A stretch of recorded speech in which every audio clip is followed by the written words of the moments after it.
Hare Krishna, dear devotees. I welcome everybody to the session 2 of Prayers of Gajendra. Srimad Bhagavatam is a very deep subject matter, and I consider myself not qualified to speak. But yet, this is, let's say, in the spirit of Bodhayanta Parasparam.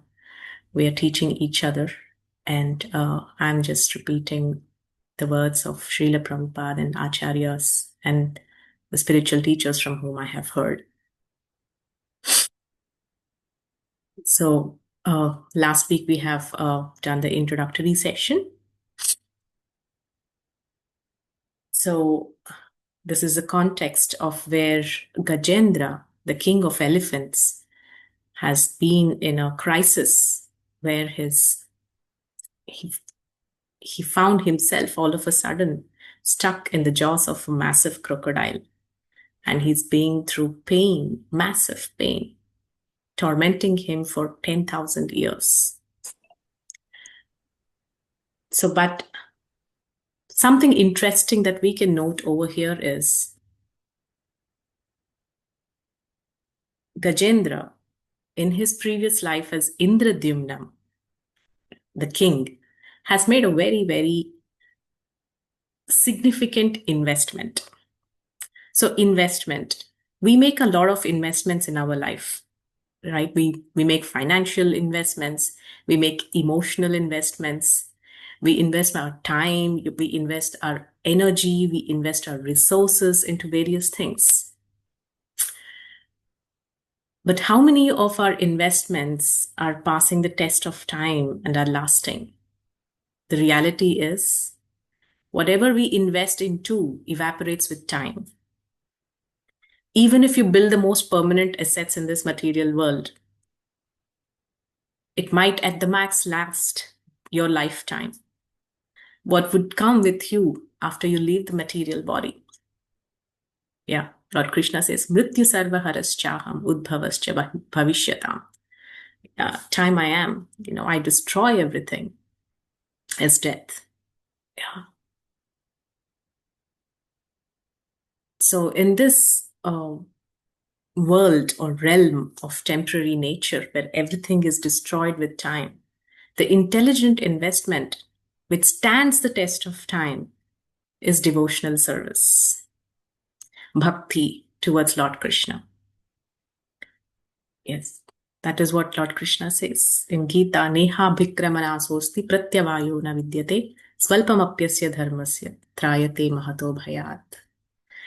A single genuine appreciation of devotee, a flower offered with a lot of devotion to the Lord, even a single Maha Mantra chanted in all purity and surrender, even if it might be so minute, swalpamapyasya, done with intent, done with surrender. That is something that lasts birth after birth. It's a permanent investment, in your spiritual bank balance. It only grows with time. So those who are intelligent invest in this bank balance that is spiritual in nature, which grows, which grows and not, it's any number of lifetimes. You don't have to start all over again. That is, you have made an investment of 40 in this life. So next life you start with 41. That's the nature of the imperishable nature of devotion or bhakti. So Gajendra in his previous life as Indradyumna had made this intelligent investment of offering heartfelt prayers to the Lord and engaging his mind and consciousness in devotion to the Lord. And that is why in this life, in the previous life, although he had been cursed and although he had made a massive mistake, and he fell down into a lower species of life, although he was cursed. And in the next life too, as Gajendra, he got into a crisis.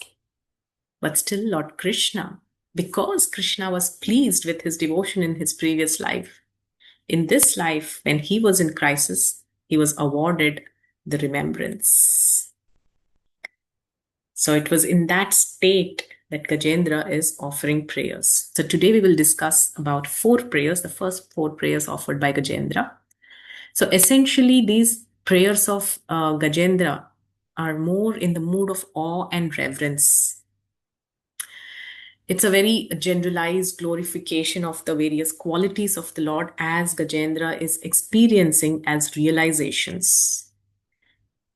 Yeah. So, how and why is Gajendra experiencing this realization? It is out of the mercy of the Lord. Because in a mood of total surrender, Gajendra offered himself to the Lord, understanding him to be the only rescue. There's nobody else who can protect me in this situation. In that mode of complete surrender, Gajendra offered these prayers. Yeah, and these prayers are his revelations, what he's realizing as the Lord is unfolding. Yeah, how much can a Jivatma know the Lord? As much as the Paramatma chooses to reveal us. Yeah, it is by his mercy. When he's pleased with the devotee, he reveals himself to the devotee. Yeah, that is why bhakti is a gift. It is awarded. Just like Lord Krishna is supremely independent, bhakti is also independent. One cannot entitle oneself to bhakti because of one's practices. Yeah, bhakti is awarded out of grace, out of mercy of the Lord. Yes. So let us appreciate these beautiful prayers of Gajendra and let us see how, as sadhakas, we can imbibe certain and appreciate these qualities of Lord Krishna around us in our daily life. So let me share my screen. Check the first verse.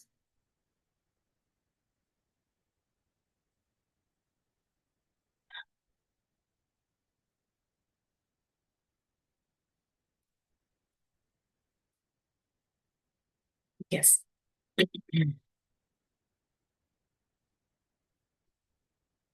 So as Gajendra began to pray, this is the very first prayer. Oh, this we have completed.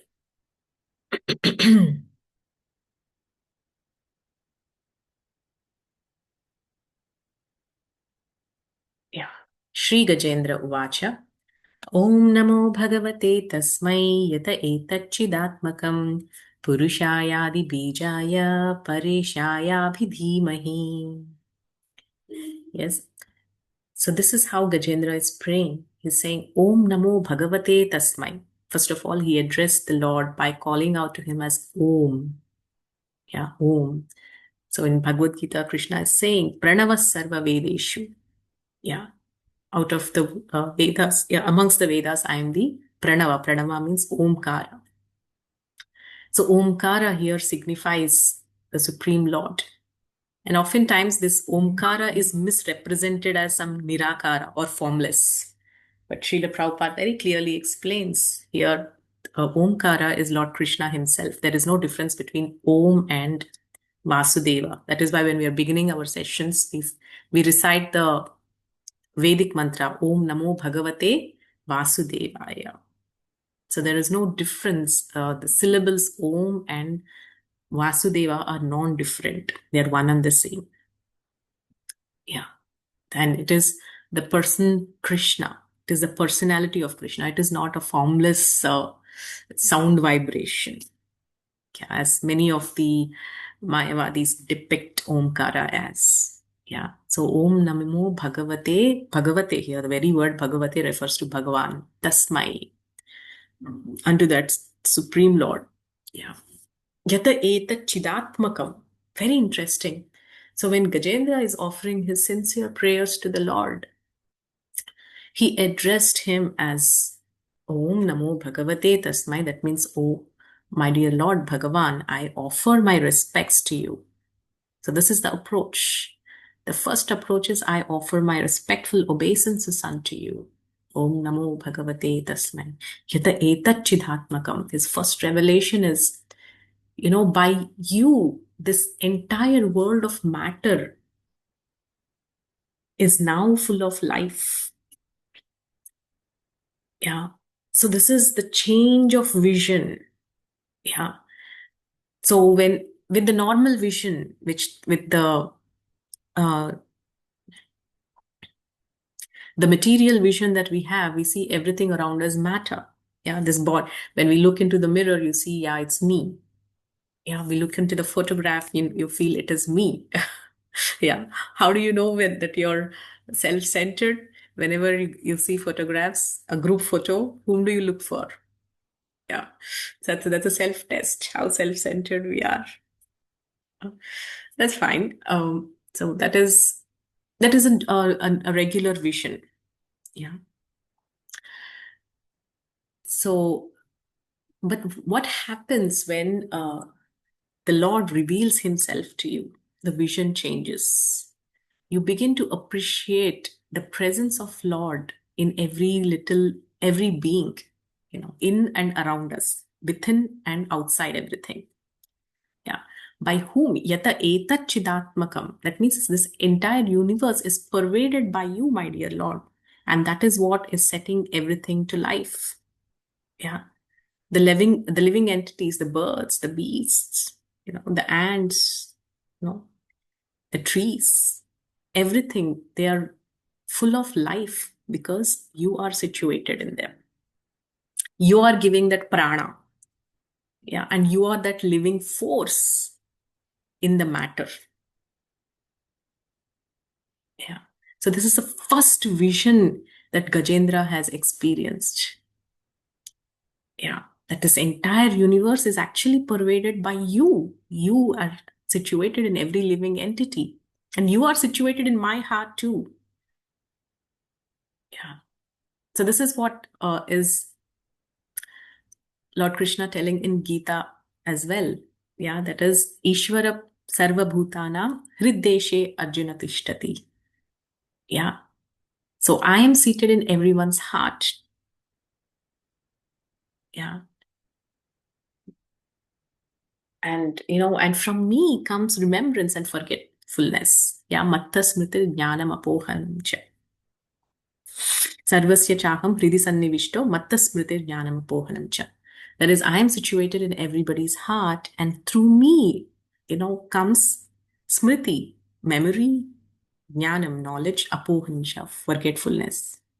So because of me, all these three things are happening. That is how Gajendra now got his remembrance. And that's what he realized. That you, my dear Lord, are situated in my heart. Yeah. Yata eta chidatmakam. So this is this is how, this is called the Shastra Chakshu or Jnana Chakshu. Yeah. That a person with realization attains. So Gajendra attained that vision by the mercy of the Lord because he surrendered to the Lord. Yeah. And he addressed him as Purushaya, Adi Bijaya, Pareshabhidimahi. Yeah. Purushaya, he addressed him as Purushaya. Oh, you're the supreme enjoyer. Yeah, Adi Bijaya, you're the origin of everything. Yeah, and Pareshaya, that means you are the worshipable of even great demigods. Yeah, Para Isha. Isha means who is the controller, who's the maintainer, who's the worshipable person of Para. That means of even demigods like Lord Shiva and Lord Brahma. That is your supreme most person. Yeah, this is the realization of Gajendra in his crisis when he's offering his prayers. Yeah. Purushaya Adi Bijaya Pareshaya Abhidimahi. On such a personality, I want to Abhidimahi. That means I want to meditate on. I meditate on you, O Lord Krishna. No, who is all this? Yeah. Who is Yata Eta Chitatmakam, who is the soul that is bringing everything to life. Yeah. So, and he's a Purusha, and he's the Adi Bija, and he's a Paresha.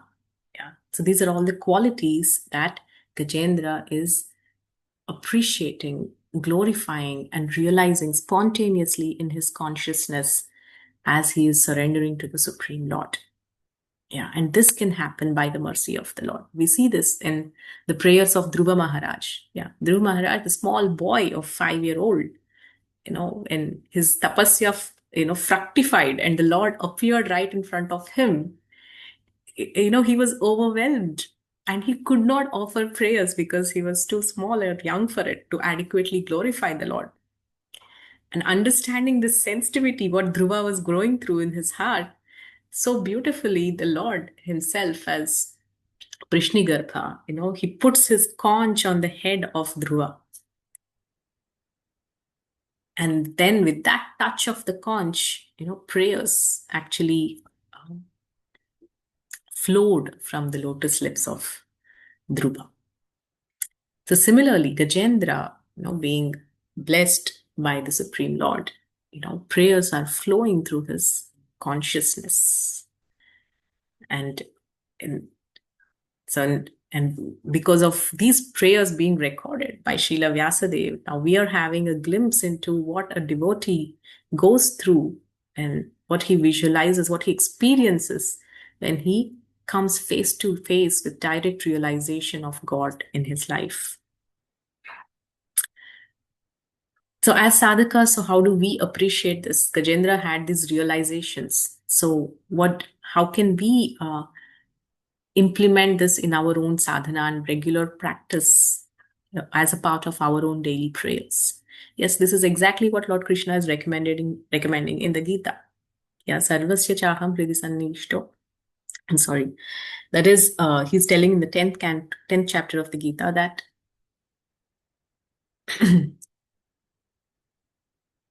aham sarvasya prabhavo matta sarvam pravartate.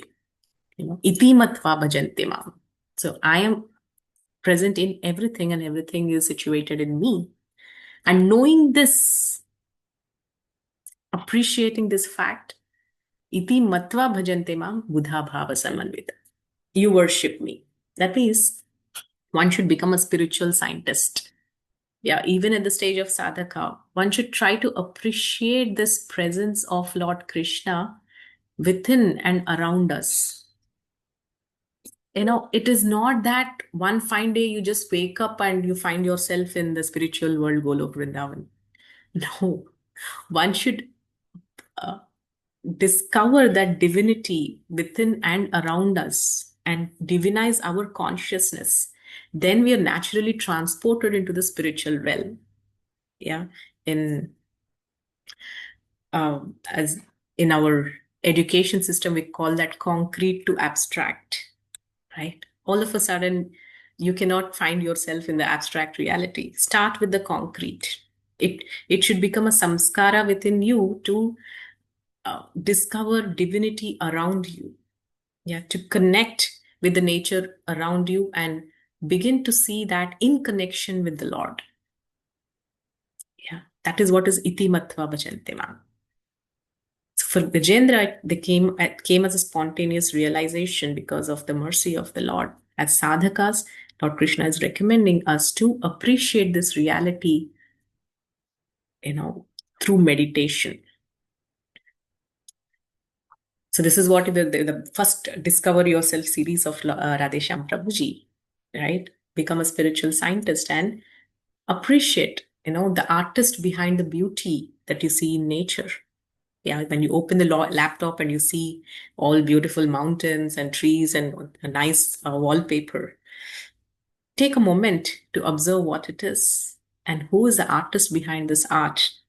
The flowers that you see, or the perfect patterns of seeds within a fruit. Yeah. So take time to appreciate the artist behind the beauty. Yeah, the lawmaker behind the laws of the universe. Yeah, what is it? Who is it that is keeping everything intact? Yeah, and who's the maintainer behind this universe? Who's the controller? And who is in charge of the universal law? Who's the lawmaker? Who's the person behind this universe? Yeah. So when you try to understand the cause behind the external manifestation, you're searching for divinity. So this is what Lord Krishna is saying, Buddha Bhava Samanvita. I am everywhere. That is why Lord Krishna, uh, in so many ways, he expresses how he is all pervading. When Arjuna asks, you're telling you're all pervading, but how do we appreciate this? It's when Lord Krishna says, I am the taste in the water, you know, Rasoham apsu kaunteya, prabhasmi satsisi suryayo. I am there in the sunshine, the moonlight. Yeah. So this is how we begin to appreciate the Lord, the presence of Lord in within and outside everything. From that's called moving from concrete. Then we reach the abstract. So this is our personal application. Now let's move on to the next verse.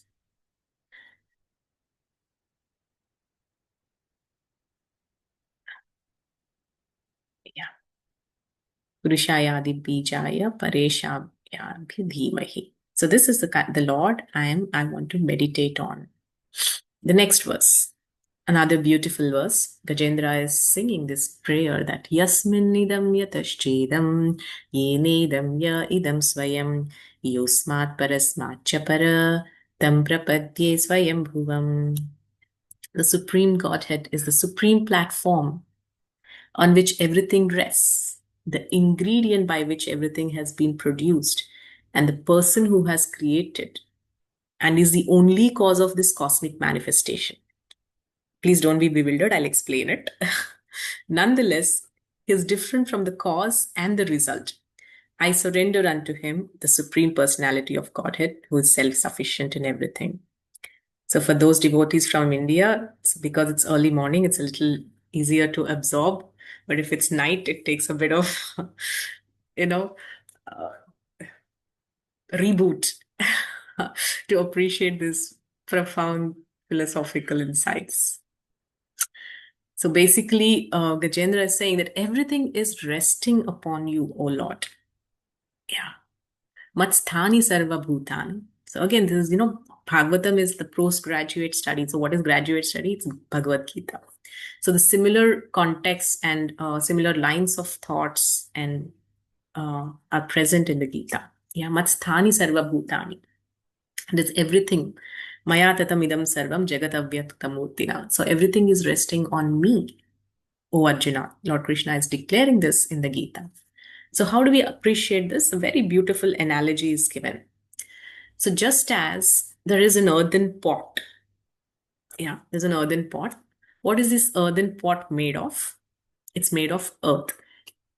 So, now let us appreciate this element earth. It's made of earth. And who is making this pot? A potter. A potter's body is also made of earth, more than 80%. Yeah. And then the potter's wheel is also made of earth. Yeah. And the ingredients to make this pot are also taken from the earth. Yeah. So the manifestation is the pot, but it has actually been produced by so many, preliminary causes, which are also from earth. The original cause is the element earth. That's what we actually see, right? But this earth also, Krishna is telling that Bhumirapo nalo vayu kham mano buddhirevacha ahamkaramiti yame bhinna prakritirashtana. So it's my external energy. Bhumi, earth, the element earth is my external energy. So whatever you see, if you go behind, you identify Lord Krishna as the original cause. That original cause is declared in the Gita by Lord Krishna himself. That's why Bhagavad Gita is a perfect theistic science. No need to speculate. Krishna is himself telling about himself. Yeah. So everything is resting on him. Yeah, the pot is a manifestation, but it has originated from the earth. Similarly, what we are seeing, the material manifestations, they're manifest. They're manifest and unmanifest. Yeah, this earth, it's manifest for some time, and again at the time of pralaya, everything goes into dissolution. It's unmanifest. It's only present for some time. Yeah, in our regular experience also, there are things that you see are manifest for some time and are unmanifest. Let's say fruits that we buy, they are manifest for some time, and after some time they're unmanifest. Either they are in our stomach in a different form, or they're uh, rotten and perhaps thrown away. Yeah, they manifest for some time and they're unmanifest again. So these are called manifestations and unmanifestations. These are transformations of material energy. Yeah. So that is, everything is what you're seeing is changing, it's transforming, but it has a basis also, that which is unchanging. That unchanging principle is God, is Krishna. If you search out for the unchanging eternal principle behind everything that is changing, you will reach the conclusion that that unchanging principle is the absolute truth, who is Krishna, Lord Krishna himself. So that's the conclusion of Gajendra. Yes, we will get to the questions towards the end of the session, if that's okay. So that's the particular feature Gajendra is glorifying in this particular verse. Yeah, he's the cause and everything rests. Yeah, he's a platform on which everything rests, the ingredient by which everything has been produced, person who has created and is the only cause of this cosmic manifestation. Yeah, he is different from the cause and the result. So although he is the cause of everything, he is aloof from the creation. Yeah. And I surrender unto him, the Supreme Personality of Godhead, who is self-sufficient in everything. Yeah, this is the very first invocation mantra of Ishopanishad. Om Purnamada Purnamidam Purnat Purnamudachyate. Purnasya Purnamaraya Purnamevavashishyate. So everything is part and parcel of the complete whole. Everything is emanating from the complete whole. And although there are emanations from the complete whole remains complete. Yeah, wherein in simple mathematical terms, 1 minus 1 is equal to 1. This is the invocation mantra of Sri Ishopanishad. So although everything is emanating from the Supreme Lord, he still remains the complete whole. Nothing is lost from him. Yeah. And he is self-sufficient. He is the cause of all causes. There is no cause beyond him. Yes, that's the verse number 2. Now 2 more verses. यस्वात्मनीदं निजमाययार्पितं क्वचित् विभातं क्वच तत्तिरोहितम् अविद्धदृक्साक्षि उभयं तदीक्षते स आत्ममूलोऽवतु मां परात्परः. The Supreme Personality of Godhead, by expanding his own energy, keeps this cosmic manifestation visible and again sometimes renders it invisible. This is what I was telling. Sometimes it is visible, sometimes it is invisible. The cosmic manifestation. He is both the supreme cause and the supreme result, the observer and the witness in all circumstances. Thus, he is transcendental to everything. May that Supreme Personality of Godhead give me protection. So if you see in this entire prayers of Gajendra, he's in the mood of surrender. He's in the mood of identifying Lord Krishna as the controller. I mean, if you see in the entire 28 verses that we are going to discuss, the similar mood would continue. Yeah. So why is this? So if you look at the situation of Gajendra, who is Gajendra? Gajendra, even in the body of an elephant, he was a king of elephants, Gaja Indra, the king of all elephants.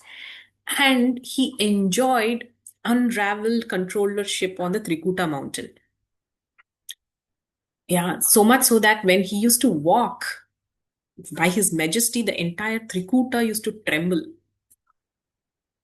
Yeah, by the scent that was emanating out of his body, ferocious animals like lions used to flee, in fear. And that was a command he had. That was a controllership he enjoyed. So, and all of a sudden, the whole equation has changed. Yeah, this is what sometimes it happens in the lives of, various devotees. In a moment, everything falls apart. Yeah. And it can be a very humbling experience. Yeah. All that you thought was giving me happiness, all that the people whom you thought were giving me pleasure, they are just taken away right in front of us. It was that moment for Gajendra. His family was his everything. It's just no longer his possession. He thought he was in control of so many things. Yeah, the people around him, he felt he commanded respect. And he could control uh, so many things around him. Yeah, but all that fell apart within no time. And as time passed, more and more he realized this truth that he is not the controller. No, I'm not the controller. Yeah. So even in our lives, we try to control so many things around us. Yeah. Even sometimes our own body and our own mind. Yeah. We learn techniques for mind control. Yes. But unfortunately, the thing is, we may learn so many techniques for mind control, but mind by nature cannot be controlled because it is the energy of Lord Krishna. Krishna is saying, of the senses, I am the mind. So when mind is the energy of Krishna, it cannot be controlled. It can only be engaged in the service of Krishna, and Krishna will take control of it. If we understand this difference, we actually step into the realm of bhakti and devotion. Yeah. So this is what was Gajendra's realization. Until now, he thought he was a controller. Now he's realizing, and he has realized that, oh Krishna, my dear Lord, he did not. And interestingly, in all these 28 verses, he hardly addresses the Lord with a name. He only glorifies the different attributes, that you're the cause of everything, you're in control of everything, you're the supreme maintainer, etc., etc. And he glorifies the activities that he's able to appreciate. Only in the 32nd verse, he calls out to the Lord as Narayana when he comes to his direct vision. So this is the uniqueness of Gajendra's prayers. That is why I have included this in the first leg of our Vandanam series. That is, we approach the Lord systematically. Yeah. And then finally reach to the personal aspect. Yeah. So here's Gajendra, who's realized the Lord as the supreme controller. Now we will go through the last verse of the day. So please let me know what are those attributes of the Lord that you have appreciated in each verse at the end of this session. Yeah. Kalena panchattvamiteshu kritsnaso lokeshu paleshu cha sarvahetushu tamastadasit gahanam gabhiram yastasya pare bhivirajate vibhu. Translation: in due course of time, when all the causative and effective manifestations of the universe, including the planets and their directors and maintainers, are annihilated, there is a situation of dense darkness. Above this darkness, however, is the Supreme Personality of Godhead. I take shelter of his lotus feet.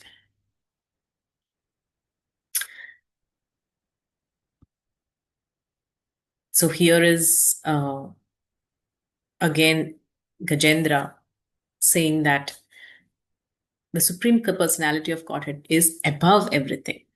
He is supreme, and even when everything is annihilated, yeah, he remains. There is a situation of darkness. So there are different types of pralayas. Yeah, there is a partial pralaya and there is a total pralaya at different yuga sandhyas. Yeah, once Lord Brahma completes his entire cycle of 100 years, then there is complete pralaya. The entire universe, cosmos is annihilated and it is withdrawn. All the elements are withdrawn into the universal body of Mahavishnu. So that is the total pralaya.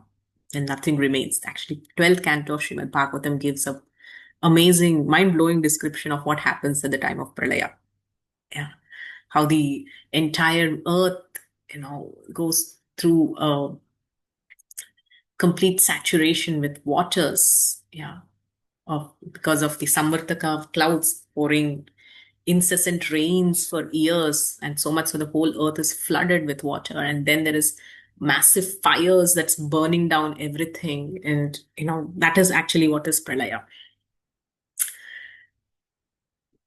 So, I mean, everything just goes back to his primordial soup form of the five elements, then the unmanifest form, and then it enters the body of the Lord again. That is the final Pralaya. So here Gajendra is saying that at the time of Pralaya, even when everything is withdrawn and there is only total darkness, you still remain, O dear Lord. So here's where Gajendra is taking deep shelter of something that is permanent, eternal, the eternal principle. Because he lost his grip and faith in the temporary nature of this world. So that's why he's shifting his focus, his concentration, and his surrender to the unchanging principle. And that's how he has addressed the Lord as, you are that unchanging person. And this beautiful analogy of the sunshine explains this. In the night, it is dark. We don't see the sun, but somewhere the sun exists. So similarly, when this entire world, universe, the cosmos undergoes annihilation and there is only total darkness, still, the Lord as the supreme sunshine exists. He continues to exist. And in that eternal principle and unchanging Lord, I take refuge and I surrender. This is Gajendra's anchor. This is where he is holding on to the eternal and unchanging principle. Srila Bhaktivinoda Thakur, in his writings, he writes something very, very beautiful. He says there are only two things that are permanent or eternal in this material world. One is the soul, the Jivatma. Second is the Mahamantra. So as long as these two things are connected, we are living on a spiritual platform, not on the temporary material platform. So that is why the highest prayer is the Hare Krishna Mahamantra, which is Golokera Premadhana. It is not something that is of this material world. It is from the spiritual world. It's a transcendental sound vibration. Yeah, it's an eternally existing, manifestation of Lord Krishna.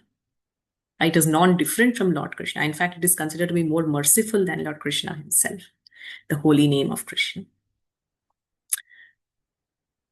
Yes, and so taking shelter of this holy name, that is how and why we remain on a spiritual platform. When we enter the process of chanting with the right mood, with the prayerful mood. Yeah, so prayer is not utterance of words. It is a state of consciousness. In fact, Vandanam is not just one anga of the 9 angas of bhakti. It is more deeper and more broader. Yeah, because glorifying the Lord, it's kirtanam, but it's also a prayer. Yeah. Smaranam, remembrance of the Lord, is also prayer. So prayer can actually pervade into other angas of bhakti. It has a much broader application. It's a mood that a devotee cultivates, prayerful mood. Yeah. While rendering any activity in bhakti, or even the daily activities when we perform, when it is done in that prayerful mood, the so-called activities become spiritualized. Yeah. And this is the sadhana that is expected of a sadhaka. So I'll briefly summarize what I have spoken today. We have done the first 4 prayers of Gajendra, where in the first prayer, Gajendra is addressing the Lord as Tadaetat Chitatmakam, that is, you're the all-pervading spark of life in every manifestation. And he addressed him Purusha, as Purusha, the origin, Adi Bija, and Paresha, the one who is worshipped by all demigods. Yeah, and in the next prayer, he addressed the Lord as the supreme cause of everything. In the next verse, he addressed the Lord as the one who is the unchanging principle. And the final verse that we have learned today, Gajendra is addressing the Lord as one who is eternally present beyond the manifest and unmanifest universes, even at the time of dissolution or the pralaya, that you continue to exist. So these are the deep realization, the profound realizations of Gajendra in his state of completely surrender as awarded by the mercy of the Lord. So thank you very much. I will end here. Any discussion or any question? Yeah, Sarita Machilji, I wanted to add something. Yeah, not add Mataji. Mataji, we have always been, means we always thought that the only thing constant is change.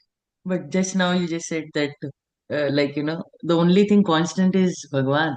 And then you also added the soul and Mahamantra. That was such a big, मतलब हम लोग कितने भ्रम में रहते हैं actually. And we keep on repeating like a parrot the same nonsense that we have been just 2 days back. I told someone the only thing constant is change. Imagine so much ignorance in our head. Anyways, thank you, Mataji, for this. Yeah. So I wanted to share that, and then one, you said in the first verse that everything is so beautiful, and we want to see this beauty everywhere, not just in that God or the wherever we are, we should see that beauty.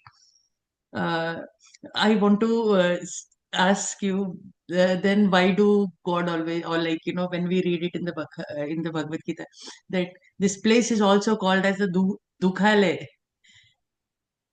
So can you elaborate a little bit on that? That the paradox of everything so beautiful because it is made by God, and we have to see that beauty, and then still we are in the Dukhale. Yes. Thank you, Sarita Mataji, for those profound and thoughtful questions. So it is Dukhalayam. Lord Krishna himself declares this material world to be Dukhalayam and Asashvatam.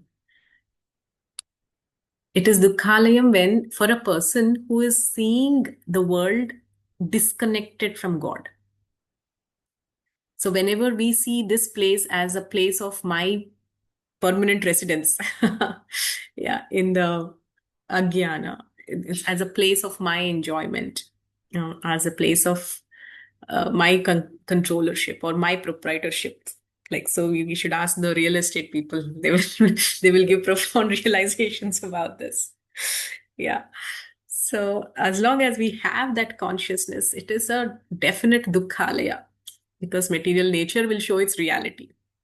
Yeah, just like what Gajendra has experienced, everything was taken away from him, and he was left in a state of despair, helplessness, and a pain that he could not overcome by any of his strengths and shelters before he surrendered to Krishna.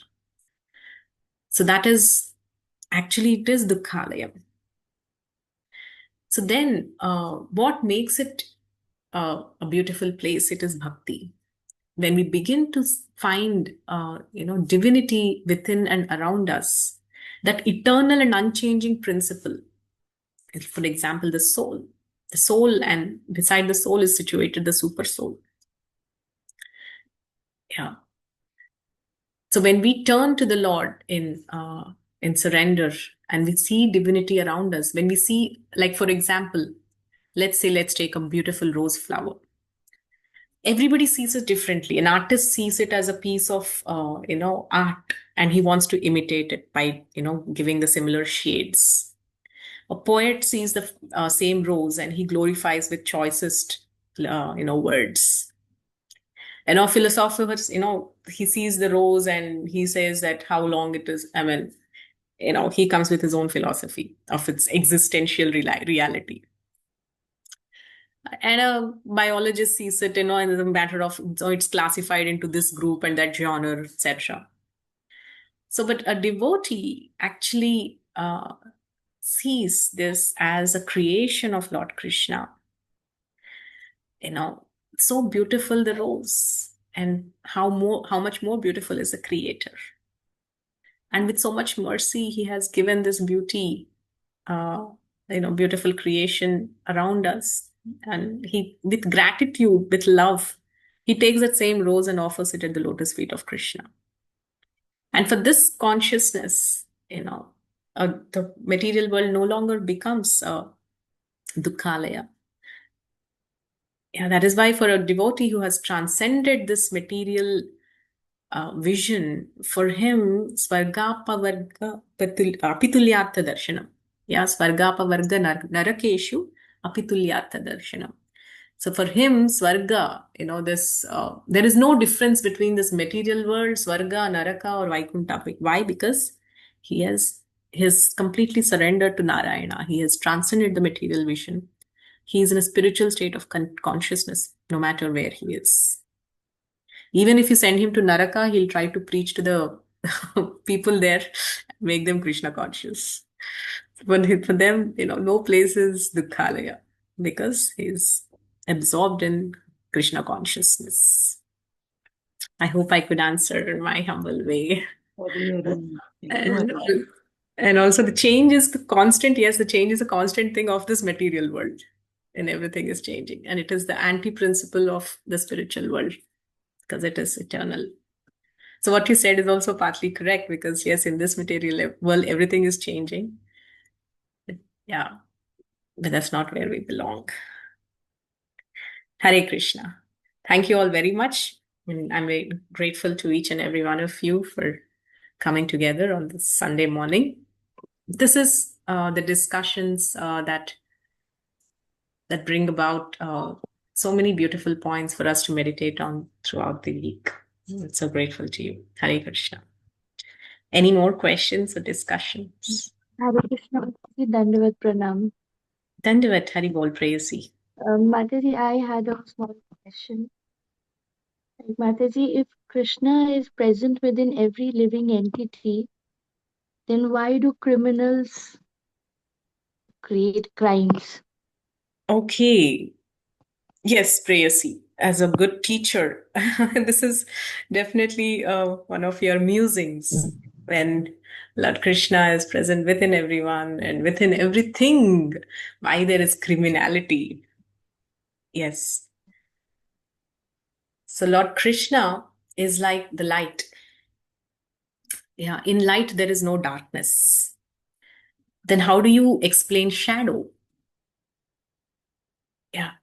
So as long as a person is facing the light, there is no shadow. But the moment you turn, it's a physics experiment. The moment you turn away from the light, you see darkness. That's a shadow. So Krishna is that sun. Krishna Surya Sama Maya Hoya Andhakar. So as long as this living entity is turning toward Krishna, or Krishna as Dharma, is facing towards Dharma, then there is no adharma in his heart because he's turning towards the Lord. But the moment he turns away from Lord Krishna, from God consciousness, then naturally, the demoniac propensities, the base propensities, the lower modes drag him or her into their lower natures. Yeah, the demoniac qualities. So the divine and demoniac natures are the reality of the material world. Yeah, and Jivatma is always is the Tatastha Shakti. He's always given the free will to choose. Yeah. So if he chooses to turn toward Krishna, then he's divine. If he chooses to turn away from Krishna, he develops demoniac qualities and he associates with demoniac nature. And he or she acts in criminal ways. So that's the reality of Jivatma. Jivatma is marginal, tatastha, just like, a, a, a, a cat walking on the wall. Yeah, it can jump this side or that side, left side or right side. So the Jivatma is like the tatastha Shakti. It can go this way or that way. It can take shelter of Daivi Prakriti or Asuri Prakriti. It's choice. That's why, choice is the most important aspect of human life. How we exercise this choice makes who we are. Yes. Does it answer your question, Prayasi? Yes, it does, Mataji, but like we are always told, whatever we do is directed by the Lord.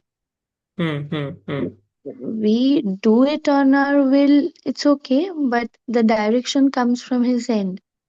And Mataji, the ones who commit these things, like what must, I agree it's choice, but what must have come into their mind that Is God responsible for giving that thought? Okay. See, the Lord is situated as the Upadrashta and Anumanta. These are the two features of Super Soul. Yeah, Upadrashta, that means he's a witness. Anumanta is permitting. Then you might ask the question, how can God permit, let's say, Oppenheimer to make this atom bomb? Or how can the Lord permit, Karna to speak such horrible words against Draupadi? Or how can he permit Dushasana to disrobe Draupadi? Right? So these are some questions that certainly cross our minds. So why God does not stop a living entity when he's committing blunders? Yeah. So this is where the Lord is saying that although I have created this material universe, I'm aloof from it. It is the living entity to perform the good karmas or the bad karmas and to go through the cycle of experiencing the pains and the pleasures, the reactions. He doesn't interfere with the way the nitty-gritties of the material world. I would not say he was personally present at the time of Mahabharata. If he had to control in the way that you are expecting him to, there is no need for the Mahabharata war. With his mere sankalpa, he could have just cleared out the entire army of Kauravas. Yeah. Or, he would have finished off Duryodhana even before the war would have happened. But that's not how it is. Every living entity is given the free will. According to free will and one's own swabhava and nature, one person acts. The person is given the responsibility, to rectify oneself and to take shelter of the divine side. If he does not, he will be punished, and it continues. So that's the significance of free will. Yeah, free will is never taken away. So when a person is acting wrongly, it is not that Lord is dictating from his heart. It is his mind that is, guiding him in those directions. It is the perverted intelligence. It is not divine intelligence. So that's why intelligence is of two types. The intelligence that is divine, that is why the prayer every day is Guru Mukha Padmavakya Chittete Koriye Aikya. That is, may the words of my spiritual master become one with my intelligence, and may that intelligence guide my thoughts and actions. That's the prayer of a devotee. But for a materialist, the intelligence is perverted by associating with the wrong things. Yeah. Bhogaishwarya prasaktanam taya apahrita chetasa. His mind is, his intelligence, taya apahrita chetasa. His mind is stolen away by the desire to enjoy bhoga and aishwarya. For such a person, divine intelligence does not dawn. So with that perverted intelligence, he's always directed to make choice that will satisfy his ego and mind.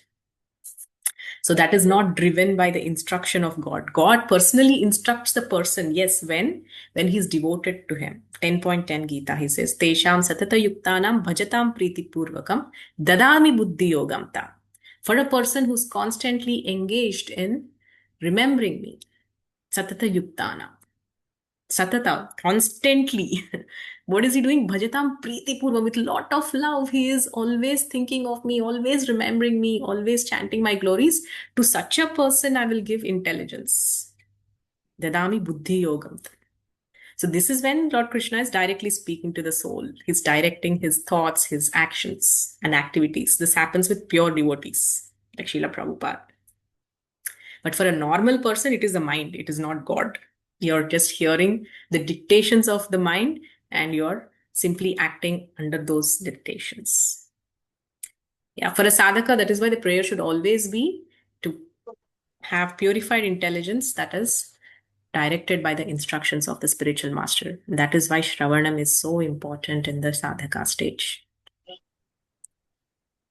Hope that answers. Yes, Mataji, yes. Yes. Hari Bol. Hare Krishna. And Thank you all very much.